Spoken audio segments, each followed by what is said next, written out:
పంచాయతీ ఎన్నికల్లో రెండో ఘట్టం ముగిసింది. రెండో విడత ఎన్నికలకు సంబంధించి నేటితో నామినేషన్ల స్వీకరణ పూర్తయింది. ఖమ్మం జిల్లాలోని 6 మండలాల్లో 183 సర్పంచ్ స్థానాలు, 1686 వార్డు మెంబర్ స్థానాలు ఉన్నాయి.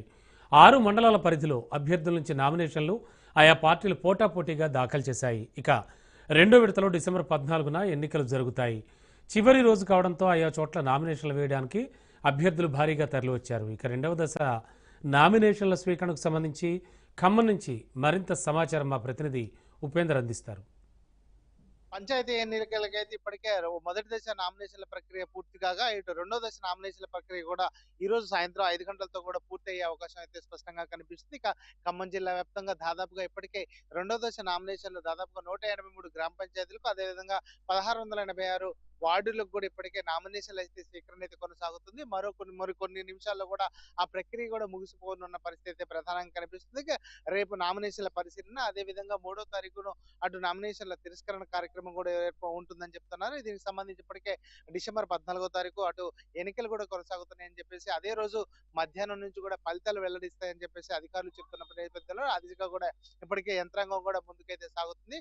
ఇక జిల్లాలో ప్రధానంగా ఏదైతే అన్ని రాజకీయ పార్టీలు కూడా ప్రత్యేకంగా దీనిపై ఏదైతే దృష్టి సారిస్తున్నాయో, ఇక్కడ కూడా తమకు అంటే అనుకూలంగా ఉన్న ఏరియాలో కూడా వారి అభ్యర్థులను గెలుపు కోసం అయితే శాయశక్తుల ప్రయత్నాలు అయితే కొనసాగుతున్న పరిస్థితి జిల్లాలో కనిపిస్తుంది. ఇక ప్రధానంగా ఏదైతే కొన్ని అంటే నామినేషన్లు అంటే ప్రత్యేకంగా ఏకగ్రీవం చేయడం కోసం కూడా ఆయా పార్టీలు అంటే ప్రయత్నం చేస్తున్నప్పటికీ కొన్ని స్థానాల్లో మాత్రం అభ్యర్థులు దొరకకూడదు చాలా తీవ్ర ఇబ్బందులు పడుతున్న పరిస్థితి ప్రధానంగా కనిపిస్తుంది. ఇక అభ్యర్థుల వేటలో కూడా అటు రాజకీయ పార్టీలు కూడా అంటే ముమ్మరంగా కూడా దర్యాప్తు అయితే కొనసాగిస్తున్న పరిస్థితి కనిపిస్తుంది. ఇక జిల్లా వ్యాప్తంగా ఇప్పటికే 2 దశలు అంటే నామినేషన్ల ప్రక్రియ ముగిసిన నేపథ్యంలోనే 3వ దశ కోసం కూడా ఇప్పటికే రేపటి నుంచి కూడా 3వ దశ నామినేషన్ల ప్రక్రియ కూడా కొనసాగుతుందని చెప్పేసి అధికారులు ఆ దిశగా కూడా ఏర్పాటు చేస్తారు. ఇప్పటికే 2వ దశలో ఏదైతే పాలేరు నియోజకవర్గంలోని కూసుమంచి, పాలేరు, వైరా అది అంటే కూసుమంచి మండలానికి సంబంధించి కావచ్చు, అదేవిధంగా నేలకొండపల్లి, తిరుమలాయపాలెం మండలం, అదేవిధంగా రూరల్ మండలంతో పాటు కాపేపల్లి మండలాన్ని కూడా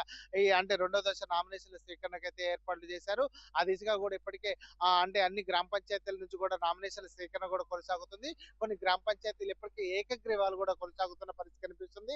ఇక పంచాయతీ సర్పంచ్ గిరి కోసం కూడా వేలలో కూడా అంటే అంటే ఏలంపాటలో దక్కించుకున్న పరిస్థితి జిల్లాలో కనిపిస్తుంది. ఆ దిశగా కూడా ఇప్పటికే ఏదైతే అటు కామేపల్లిలో ప్రత్యేకంగా ఇప్పటికే ఒక పంచాయతీని 20 లక్షలకు కూడా ఒక అభ్యర్థిని కూడా కొనుగోలు చేయడం కూడా అటు అంటే రాజకీయ వర్గాల్లో చర్చ కొనసాగుతుంది. ఇక పాలేరు నియోజకవర్గంలో అటు మూటాపురానికి సంబంధించిన ఒక అభ్యర్థి ₹1,00,00,000 అంటే అంటే ₹1,00,00,000 అభివృద్ధి పనులను నేను చేస్తాను, నాకు సర్పంచ్ పదవిని అప్పగించండి, ఏకగ్రీవం చేయండి అని చెప్పేసి వేడుకున్న పరిస్థితి జిల్లాలో కనిపిస్తుంది. ఆ దిశగా కూడా ఇప్పటికే అంటే 3 రోజుల నుంచి కొనసాగుతున్న ప్రక్రియ నామినేషన్ల ప్రక్రియ మాత్రం ఈ రోజుతో అంటే ముగియనున్నది. ఈ నేపథ్యంలోనే జిల్లా వ్యాప్తంగా భారీగా నామినేషన్లు అదేవిధంగా జోరందుకున్నాయి. ఉదయం నుంచి కొంత మందకోడిగా ఉన్నప్పటికీ సాయంత్రానికి మాత్రం నామినేషన్ల ప్రక్రియ కొనసాగుతుంది. ఏదైతే నామినేషన్లు వేయడానికి సాయంత్రం 5 గంటల వరకు ఉన్నప్పటికీ ఏదైతే నామినేషన్ల కేంద్రానికి చేరుకున్న వారికి దాదాపు ఎంత టైం అయినా కూడా వారిని అంటే నామినేషన్ల ప్రక్రియ పూర్తి చేసిన తర్వాతనే వారిని అంటే పంపించే పరిస్థితి కనిపిస్తుంది. ఇక సర్వర్లు కూడా కొంత మొరాయించడంతో వారంతా కూడా కొంత ఇబ్బందులు పడుతున్న పరిస్థితి కనిపిస్తుంది. ఏది ఏమైనప్పటికీ ఇప్పటికి మొదటి దశ పూర్తి చేసుకుని రెండో దశ కూడా నామినేషన్ల ప్రక్రియ మాత్రం మరికొన్ని గంటల్లో మాత్రం పూర్తి అయ్యే అవకాశం కనిపిస్తుంది. 3వ దశ నామినేషన్ల ప్రక్రియ మాత్రం రేపటి నుంచి కొనసాగే అవకాశం అయితే జిల్లాలో కనిపిస్తుంది. ప్రస్తుతం మాత్రం భారీ మొత్తంలో కూడా ఈ సర్పంచుల అభ్యర్థులు మాత్రం నామినేషన్లు దాఖలు